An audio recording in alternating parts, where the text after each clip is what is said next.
বিএনপির সরকারও কি সাজানো পাতানো নির্বাচনের পথে হাঁটছে? আমিডামিন নির্বাচন, ক্ষমতার অপব্যবহার করে একচ্ছত্র আধিপত্য বিস্তারের নির্বাচন, এমনই দৃষ্টান্ত রাখলো বিএনপির সরকার এবারের সুপ্রিম কোর্ট আইনজীবী সমিতির নির্বাচনে। এই নির্বাচনে বিএনপির সরকার বেআইনিভাবে অন্যায়ভাবে একচ্ছত্র আধিপত্য বিস্তার করতে গিয়ে বিরোধী দলমতের অনুসারীদেরকে এই নির্বাচনে অংশগ্রহণ করতেই দেয়নি। বিরোধী দলমতের অনুসারীদেরকে এই নির্বাচনের বাহিরে রেখে বিএনপি সরকার একটা সাজানো পাতানো আমিডামিন নির্বাচনের ব্যবস্থা করলো এবং ভূমিধস বিজয় ছিনিয়ে নিল।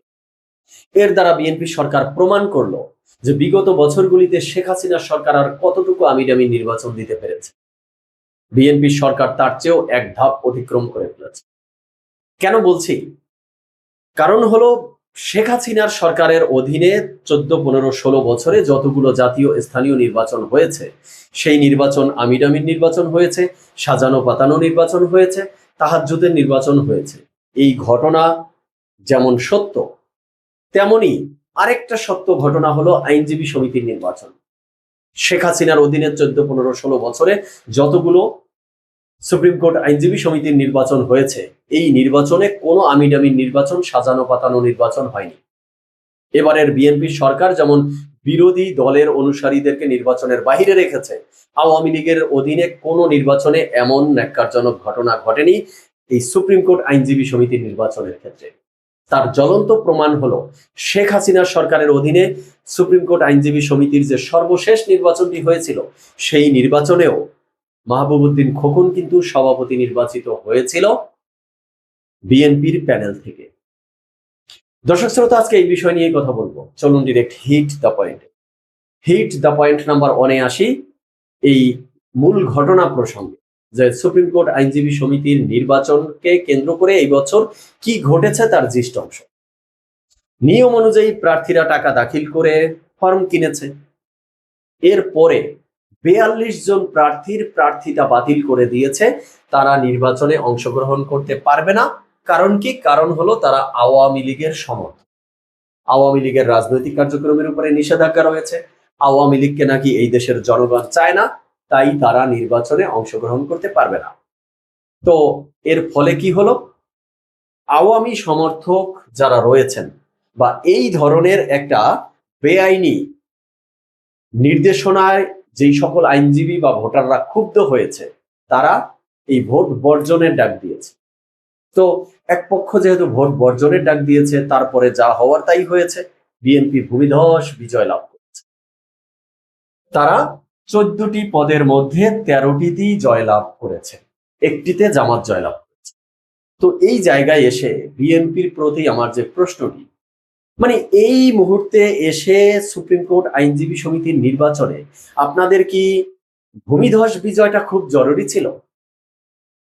বর্তমান যে রাজনৈতিক সিচুয়েশন, আওয়ামী লীগের অনুসারীদেরকে যদি আপনারা নির্বাচনে অংশগ্রহণ করতে দিতেনও, তারপরেও কিন্তু ধরে নেওয়া যায় যে বিএনপি আসলে বিজয়ী হতে পারে। সেক্ষেত্রে ভূমিধস বিজয়টা হতো না। 14টি পদের মধ্যে 13টি পদই বিএনপি জয়ী হতো না, বাট ওভারঅল বিএনপি জয়ী হতো। তাহলে বিএনপির যেখানে মোটামুটি জয়টা নিশ্চিত, সেখানে এই নির্বাচনকে প্রশ্নবিদ্ধ করে অন্যায়ভাবে বেআইনিভাবে ডিসিশন নিয়ে ভূমিধস বিজয়টা ছিনিয়ে নেওয়ার জন্য বিএনপি সরকার এত উতলা হলো কেন? পাগল হয়ে উঠলো কেন? কি দরকার ছিল? এটি কি বিএনপি এই উঠে দাঁড়ানো মুহূর্তেই, মাত্র 3 মাসের মতো বয়স, এর মধ্যে চরম লেভেলের একটা ভুল ডিসিশন নিল না? এবার আসি হিট দ্য পয়েন্ট নাম্বার 2। এই যে বলা হচ্ছে বিএনপির ভূমিধস বিজয় হয়েছে, দর্শক শ্রোতা, আপনাদের কি মনে হয় এই নির্বাচনে বিএনপির ভূমিধস বিজয় হয়েছে? আমার কাছে এমনটা মনে হয় না। আমার কাছে মনে হয় ওভারঅল বিএনপির পরাজয় হয়েছে। ভূমিধস বিজয় যদি কারো হয়, সেটা হয়েছে যারা ভোট বর্জনের ডাক দিয়েছিল তাদের। ভাবতেছেন কেন বলছি এই ধরনের কথা? আচ্ছা, বিএনপি সরকার একচ্ছত্র আধিপত্য বিস্তার করতে গিয়ে অন্যায়ভাবে বেআইনিভাবে বিরোধী দলের অনুসারীদেরকে, মানে এক কথায় আওয়ামী লীগের অনুসারীদেরকে এই নির্বাচনে অংশগ্রহণ করতেই দিল না। বলল এই দেশের জনগণ আওয়ামী লীগকে চায় না। তাহলে চায় কাকে? বিএনপি, জামাত, তারা যারা আছে তাদেরকে। তাহলে ভোট কাস্টিং হওয়ার কথা ছিল মোটামুটি 100%-এর কাছাকাছি, অন্তত 80%-এর উপরে তো হওয়ার কথা, তাই না? যেহেতু আওয়ামী লীগকে কেউ চায় না। কিন্তু বাস্তবতা কি বলছে? এই বছর ভোট কাস্টিং এর পার্সেন্টেজ কত জানেন? মাত্র 36%। তাহলে ভোট পড়লো না কত? 64% ভোট কাস্টিং হয়নি। তাহলে হিসাবটা ক্লিয়ার যে প্রায় 3 ভাগের 2 ভাগ ভোট পড়েনি, মাত্র 3 ভাগের 1 ভাগ ভোট পড়েছে, 1 ভাগ ভোট কাস্ট হয়েছে। তাহলে জয়টা কাদের হলো? যারা ভোট বর্জনের ডাক দিয়েছে তাদেরই জয় হয়েছে। ভূমিধস বিজয় বলেন, নিরঙ্কুশ বিজয় বলেন, এটি যদি হয় তাহলে প্রকারান্তরে সেটা যারা ভোট বর্জনের ডাক দিয়েছে তাদেরই হয়েছে।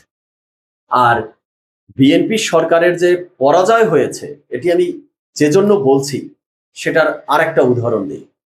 শেখ হাসিনার সরকারের 15-16 বছরের অধীনে যতবার সুপ্রিম কোর্ট আইনজীবী সমিতির নির্বাচন হয়েছে, সেই নির্বাচনগুলিতে ভোট কাস্টিং এর পার্সেন্টেজ ছিল 70-এর উপরে। 70, 71, 72% ভোট কাস্ট হয়েছে। সর্বশেষ শেখ হাসিনার সরকারের অধীনে যে আইনজীবী সমিতির, সুপ্রিম কোর্ট আইনজীবী সমিতির নির্বাচন হয়েছে, যেখানে মাহবুবউদ্দিন খোকন সভাপতি নির্বাচিত হয়েছিল, সেই নির্বাচনেও 60%-এর উপরে ভোট কাস্ট হয়েছিল। অথচ এই বছর ভোট কাস্ট হলো মাত্র 36%। তাহলে এবার আপনারাই বলুন, বিএনপির জয় হয়েছে না পরাজয় হয়েছে? এবার কনক্লুশনে এসে যে কথাগুলো বলতে চাই সেটি হলো, বিএনপি সরকারের বয়স হলো মাত্র 3 মাসের মতো। এর মধ্যেই তারা সুপ্রিম কোর্ট আইনজীবী সমিতির নির্বাচনে যেভাবে হস্তক্ষেপ করেছে, নগ্ন হস্তক্ষেপ করেছে, বিরল দৃষ্টান্ত স্থাপন করেছে, ন্যাক্কারজনক দৃষ্টান্ত স্থাপন করেছে, এর দ্বারা মানে কি প্রমাণ করলো বিএনপি? সামনের দিকে যে স্থানীয় নির্বাচনগুলি আসতেছে, সেই নির্বাচন তাহলে কেমন হবে তার একটা পূর্বাভাস আমরা পেয়ে গেছি। তার একটা মুখোশ বা চিত্র এখন আমাদের সামনে উপস্থিত হয়ে গেছে, তাই না? তাহলে স্থানীয় লাখ লাখ, কোটি কোটি, হাজার কোটি টাকা খরচ করে স্থানীয় সরকার নির্বাচন আয়োজন করার কোনো দরকার আছে বলে মনে হয়? বিএনপি সরকার যেভাবে সিটি কর্পোরেশনে প্রশাসক বসিয়েছে, জেলা পর্যায়ে প্রশাসক বসিয়েছে, তাহলে বাকি যা রয়েছে একদম ইউনিয়ন ওয়ার্ড পর্যন্ত বিএনপি তাদের দলের নেতাকর্মীদেরকেই বসিয়ে দেয়। আগামী 5 বছর এভাবেই চলুক, তাতে অন্তত শত শত হাজার কোটি টাকা রাষ্ট্রের বেঁচে যাবে। কারণ এই ধরনের নির্বাচন যদি বিএনপি দেয় তাহলে, এবং সেই নির্বাচনেও যদি সুপ্রিম কোর্ট নির্বাচনের মতো দেখা যায় যে 3 ভাগের 1 ভাগ ভোট কাস্ট হয়েছে, 2 ভাগ ভোট কাস্ট হয়নি, তাহলে এই ধরনের নির্বাচন করার কোনো মানেই আসলে নাই। তো বিএনপি সরকার যে পথে হাঁটছে তাতে এই দেশের কল্যাণ কিছু আর দেখতে পাচ্ছি না। আর বিএনপির জন্য এটা কল্যাণকর হবে না অকল্যাণকর হবে সেটা দর্শক শ্রোতা মতামত আপনারা দিবেন। আজকে এই পর্যন্তই। সবাই ভালো থাকবেন, সুস্থ থাকবেন। ধন্যবাদ সবাই।